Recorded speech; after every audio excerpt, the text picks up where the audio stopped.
Hello everyone and welcome to the very third review of the Battlebots 2020 season, and my god, we had such a mixed bag of a week. We had everything from absolutely devastating fights to robots breaking down for no reason to the most dramatic controversy I've seen in a while. It was all going on in this episode, so let's get straight into it. First of all, we have to look at the fight card. Now, the fight card for this episode was actually quite interesting because we kind of knew about a lot of these matches before they happened, and that's one thing that I've been concerned about this season, is that a lot of things are getting revealed before the actual episode comes out. Too much, I think. It's beginning to ruin it a bit for me because I am unintentionally finding out fights that are happening in episode 7. Like, why? It's not necessary. But anyway, Copperhead vs Gigabyte was the fight that I was most excited about this episode, and it did not disappoint at all. Gigabyte was entered into the arena with their new shell. I don't know how it's changed, like, structurally. I think it's just the aesthetic that's changed. It entered with a new kind of self-writing pole thing. We saw that it works because we saw it in the test box.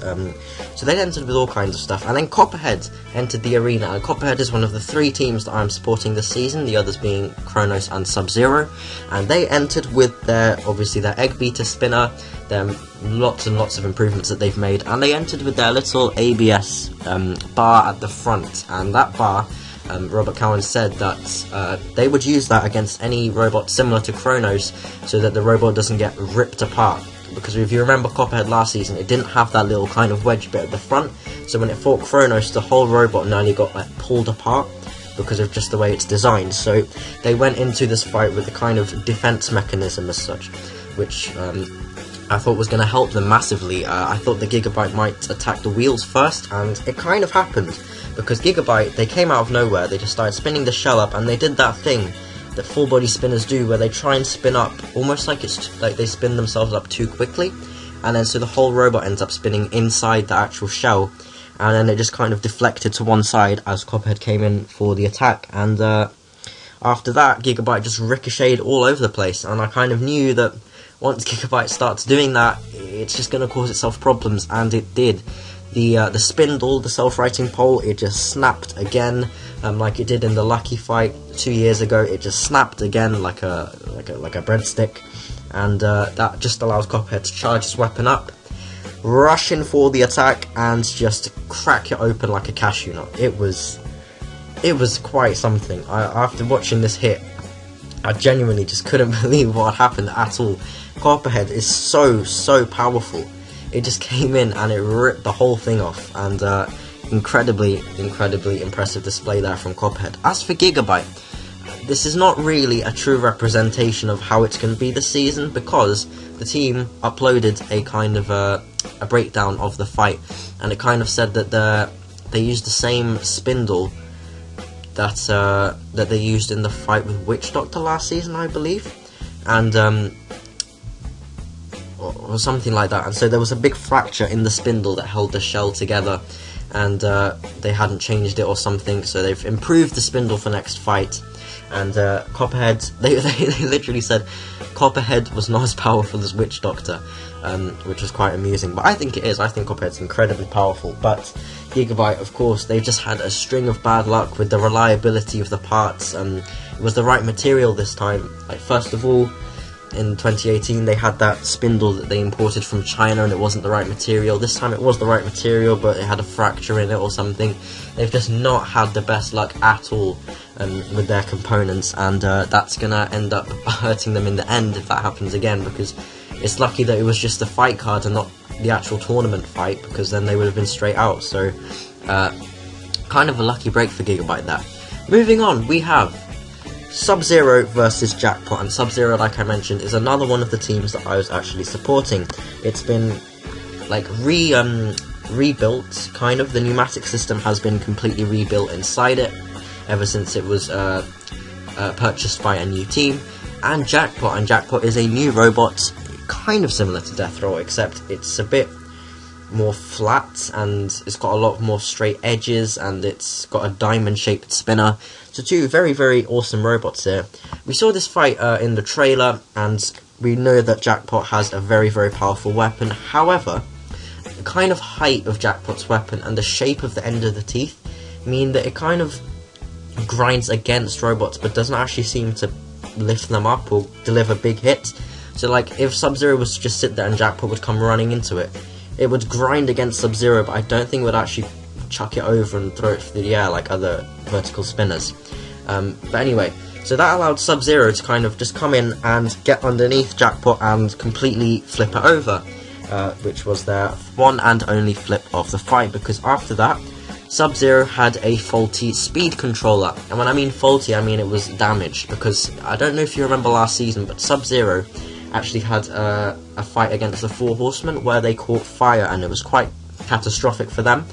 And the speed controller, which they used from that fight, was used in this same iteration of the robots, and it must have sustained damage or something, because it just died by itself and the whole robot suffered as a result. So obviously people are kind of saying that, why didn't you change the speed controller, the ESC, if it was damaged? But those things aren't cheap, they're really, really expensive. So a lot of heavyweight parts end up getting reused, especially electronics and stuff, so it's not, and they said that it was looking fine in testing and stuff, so I don't see any reason why you wouldn't use it if it looked fine. So unlucky for SubZero, they did prove that they can take quite a bit of damage from Jackpot, because Jackpot went straight in and the weapon started grinding up the front wedgelet, and SubZero just tanked that hit, got in and flipped them over.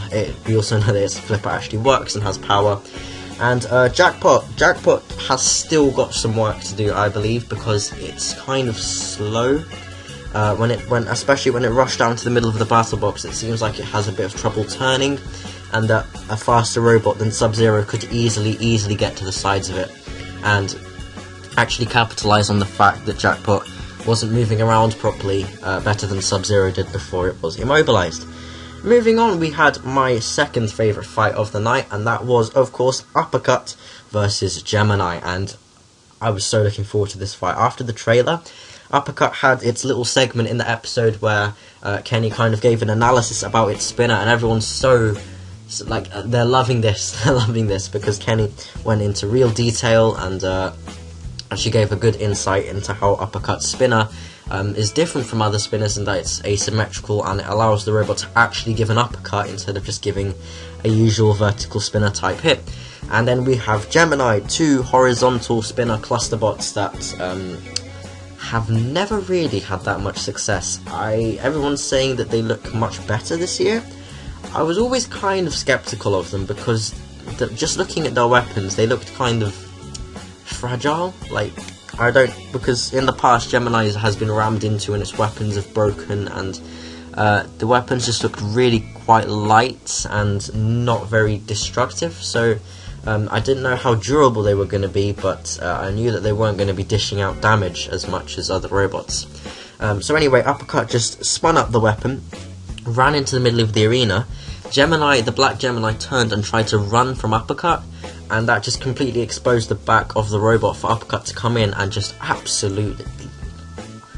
This hit, it just came out and it punched it. It threw a haymaker, it absolutely yeeted it across the battle box, right in front of the judges and out of the arena. Like, Uppercut, down. It's only half your size. Just calm down. Anyway, so that was my favourite hit of anything ever. After the Copperhead Gigabyte fight, that was just fantastic to watch. Uppercut just turned around, threw the black Gemini into another dimension, and then turned, saw the red Gemini, started checking it out a bit, and walloped that one as well. One hit to the side of Gemini, the wheel got ripped off, the batteries came flying out. It was just a bit of a sticky situation for Gemini to be in there, because Uppercuts had just completely ripped out all of its internals and stuff. And somebody mentioned on Reddit, I don't know if this is true, but Gemini is literally just like two bulkheads and then all of the armor bolted on in various places, so it's not that hard to actually start ripping things out of it. And Uppercut actually proved that. Uppercut was it's definitely one of the more powerful vertical spinners. It's not your average lockjaw type spinner. It's got some power in that thing, and we know that they're fighting Hijinks and Sawblaze at some point, and I actually think they're going to make the top 16 again. Moving on, we have the coronation street of Robot Combat, RotatoR versus Beta, and okay, we'll actually start by reviewing the fight. So Beta went in, and we haven't seen them in 4 years, and they're known for their incredibly powerful hammer. This year it's a bit different, it's more pneumatic, and it's still got the same tough armor that goes all the way around the robot, and they were fighting against RotatoR. RotatoR is a notoriously durable machine. They went in with one overcutter spinner and wedgelets, and that was a good strategy from RotatoR, because Beta, I don't know if they actually intentionally didn't fire the hammer, or if it was an actual fault with the system. I'm still not sure. I've not heard anything about that yet, but RotatoR's bar on top allowed them to stop Beta from using the hammer, because as soon as Beta would fire that hammer, RotatoR would be able to completely just slice it off. So Beta was a little bit more reserved with the hammer, and by reserved I mean they didn't use it at all. RotatoR wasn't doing much either, mind you, until Beta kind of rammed it into a wall, and RotatoR just skidded along, hit the wall, and then sliced off hammer, put a big gash in the back of Beta, and then kind of skidded into the wall. That was the only damage of the fight. The only damage in the entire fight was that. The rest of the fight was literally just RotatoR being pushed around by Beta, and it was going all over the place. It was getting deflected into the walls, but in this whole time, Beta did not use its hammer once in the whole fight, which did not only cause a lot of controversy when it came to the judges' decision, but it did also make for a bit of an underwhelming fight, because we've been waiting 4 years for a good hit from the hammer, and it actually it wasn't used once, and I feel like, yeah, there would have been a lot less controversy with the decision if Beta had lost its hammer actually firing its hammer right into RotatoR's blade, and then RotatoR just like cutting it off, instead of them pushing RotatoR into the wall and then RotatoR like deflecting into their hammer and slicing it off. I feel like they would have got more aggression points in the eyes of the crowd if they'd done that. So anyway, Battlebots the judges decided that the fight should go to Beta, which sparked a lot of controversy, because Beta didn't use its primary weapon. All it did was push RotatoR around with its wedge, and some people said that RotatoR deserved the win because it used its primary weapon to take away Beta's primary weapon, and Will Bales agreed from the Hypershock team in the little interview segment afterwards. He said that something about the rules, and it's just caused a lot of confusion. Not really confusion, just kind of frustration. I know a lot of the teams at Battlebots were kind of angry at the inconsistency of the rules, and so here's the judging card anyway. Battlebots told us to discuss, and that is what we are going to do. RotatoR seemed to be winning all the damage points, which is fair enough, but Beta also won a damage point. And that's not because Beta actually did damage, it's because RotatoR did damage that wasn't intentional. So instead of giving all the points to RotatoR, they kind of just gave one to Beta, because RotatoR, the attack that took away Beta's hammer was not actually caused by RotatoR, it was caused by Beta ramming RotatoR into the wall. Lisa Winter actually said that Beta dominated, and that is true, but the rules kind of say that attacks made with a passive wedge, and if you're not risking the loss of your weapon or whatever, it's not aggression, it's not very aggressive. So I can understand why RotatoR was given the aggression points by Jason Bardis, and control points, definitely 3 out of 3 go to Beta. So I would award this the same way that Lisa Windsor has awarded it here. It's not really the fight itself that caused controversy, because it was actually quite a decent fight, but it's more just the fact that the rules are kind of inconsistent, I'm guessing, because, you know, it's literally causing Battlebots to question their own rules. Like, they're thinking about implementing a rule that would penalise the robot for not using their primary weapon. My response to that would be don't, because that's just kind of weighing the match further in the favour of spinners, so it's just, I don't know, it's just caused so much, you know, uncertainty. Like, I don't even know where to start, because Beta did dominate the fight, and if this was Robo Wars, if it was Robo Games, Beta would have won this fight.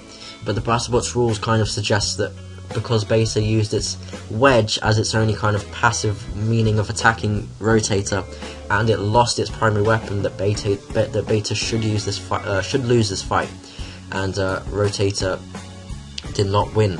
So it's just causing a lot of inconsistency and controversy with the rules.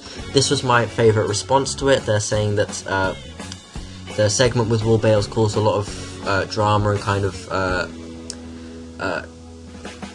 heated up the debate a bit, and this was always going to be, you know, a close fight. If Beta had won, there would be controversy, and if Rotator had won, there would still be controversy. So the rules just kind of need to be a bit more consistent and more defined. That, you know, if you're going to go one way and say that Rotator should win because it took out Beta's primary weapon and Beta did nothing with its wedge, then stick to those rules. But if you're saying that, you know, Beta can still dominate without its primary weapon, then you stick with that as well. Anyway, I did a drawing of the fight. If you want to see it, it's on Reddit, so hope you like it. Moving on, we have Valkyrie versus Tantrum, and this was a incredibly interesting fight. I thought this was going to be a lot more in Valkyrie's favour than the fight actually was, because Tantrum it's a very, very, very strong, durable machine. It's just its weapon hasn't had much power in the past, and that would just allow Valkyrie to just come in and slice it up and do whatever it wanted, basically. Because this season was going to be Valkyrie's season. The team said that they had dialed the robot in perfectly now. They went in with that anti-vertical spinner armour. They did absolutely nothing, because Valkyrie came out of the box, ran straight into Tantrum, went on top of it, started slicing up, and this was the damage that would eventually actually get Tantrum, because Valkyrie went on top, it sliced up the flame-throwing self-righting arms, it did damage to Tantrum that did not become apparent until later on in the fight, where they hit the kind of key that locks Tantrum's punching vertical spinner in place, and so they hit that, and then Tantrum from that point on had its weapon stuck at the back of the robot instead of at the front, where they would be able to attack Valkyrie with much more ease. Valkyrie, at that point, the weapon had stopped working, and they were just, if that had gone to the judges, if that had lasted 30 seconds longer, then Tantrum would have won that fight, and that would have been an absolute upset. But the fact of the matter is that Tantrum had battery problems, and they suffered as a result, and therefore the robot stopped working. It was a combination of that and kind of also getting stuck on the debris from the torn up fists that Valkyrie caused. So, you know, impressive display by Valkyrie at the start, because Tantrum is an incredibly durable machine, and obviously an undercutter like Valkyrie is also very powerful. So well done for Valkyrie. Well done to Valkyrie for causing Tantrum injuries that would later on kind of stop it from winning the fight. Tantrum, I'm also quite impressed with. It's just it's not really the fault of the design of the machine. It's just the fact that Valkyrie happened to hit the key which locked their weapon in place, and then they had internal issues there with the battery. So, you know, impressive display by both machines, actually. I thought Valkyrie's weapon would last longer, but, you know, if it broke against Tantrum, then that's really nothing to be ashamed of, because Tantrum is an incredibly durable machine. And Tantrum, they've got a lot more power in the weapon this year, because at one point they had Valkyrie and they were using the vertical spinner, even though it was stuck at the back, to actually punch Valkyrie and flick it through the air a bit. So a lot more power in the weapon of Tantrum, and we know they're fighting Atom 94 at some point in the next few episodes, so I'm very, very excited to see how they can actually do. In my book, this was a good display by both robots, but kind of a lucky win for Valkyrie. Moving on, we have Atom 94 versus The Big Deal, and Atom 94 is the first ever Indian robot. It's 2 wheels, a massive Drisk at the front, and it looks like it has the potential to be very powerful. And then on the other side we have Big Deal, which is a division of the Warhawk team, and it's essentially a very long lifter control bot with a mini bot called Spicy Meatball. Don't know. Anyway, Big Deal came out of the box and they started to lift Atom 94, whose weapon stopped working and eventually started smoking. Atom 94 just had some terrible new robot gremlins that stopped them from functioning correctly. Like, it wasn't getting enough traction on the floor. It was trying to spin, and the wheels were not turning on the ground properly. They had a lot of wheel spin. It was like a Formula 1 car. And then their weapon, it kind of seemed like the belts were spinning, but they weren't getting enough kind of grip on the weapon to actually spin the weapon as well, because the weapon was kind of spinning at some points, and then other times it would just completely die. And then the smoke started to pour from Atom 94 as soon as Big Deal shoved its long prong spike thing straight up the weapon, and started to cause Atom 94 all sorts of problems. So it started to pick up Atom 94, lift it over its head, ram Atom 94 into the wall. This must be an American thing. Big Deal picks up Atom 94, like positions it behind itself, then runs headfirst into a wall, and everyone's like, oh my god, what an attack by Big Deal. No, it just ran into a wall while carrying the other robot. How the hell is that an attack? It's good control, but it's not doing anything to the other robot. It's just running headfirst into a wall and taking 100% of the impact. I don't understand that. But anyway, Big Deal's skewers got stuck straight into the gap between Atom 94's weapon and its chassis, and both robots ended up getting stuck near the screws and couldn't be separated, therefore going to a judge's decision, which of course led to the Big Deal winning. And Big Deal was a little bit slower than I thought it would be in terms of its lifting power. It was definitely struggling to lift Atom 94 at some points, but then at other points it was lifting them perfectly. Then it died by itself. I'm not sure if it actually got stuck because it was making no attempt to move, but anyway, it did dominate the fight, and if it had been restarted the fight, then it just would have been 2 more minutes of them picking up Atom 94 and running into the wall with it and whatnot. Atom 94, again, it's hard to say how good this robot is, because it's a new robot, and it's just having some new robot kind of gremlins and issues and stuff, and it takes a couple of fights to get those worked out, as we've seen in the past. So, you know, good start from the Big Deal, but Atom 94 needs to step up their game a bit, because if that carries on, then of course they're not going to make it to the top 32. And then we had our main event, which was of course Hypershock versus Gruff, and Hypershock is one of the quickest robots in the field, and it's 4 wheels and a vertical spinner, and it looks like a remote control car. And then we have Gruff, which is just a tank with flamethrowers, you know, and a lifter, and it's incredibly powerful flamethrowers.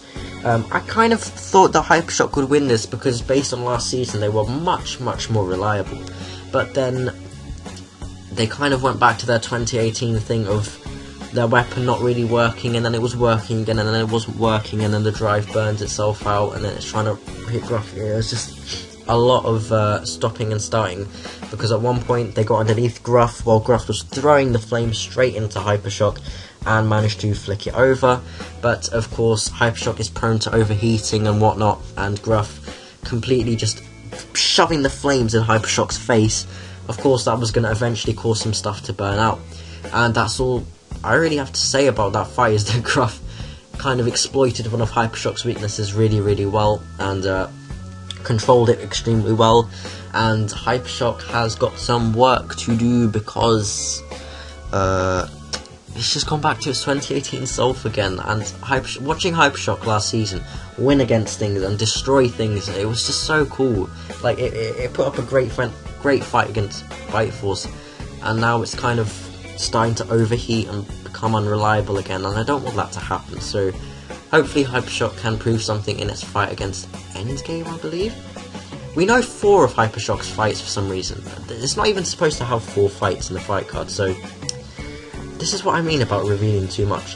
Anyway, that was a very mixed bag of an episode. If you enjoyed it, thank you very much for watching, and I hope you enjoyed the review. As always, answer the question of the week in the comment section if you would like, as well as giving your opinions on the robots, on the fights, etc. Remember to like and subscribe if you enjoyed it, and I will see you next week. Thank you very much for watching. Good night.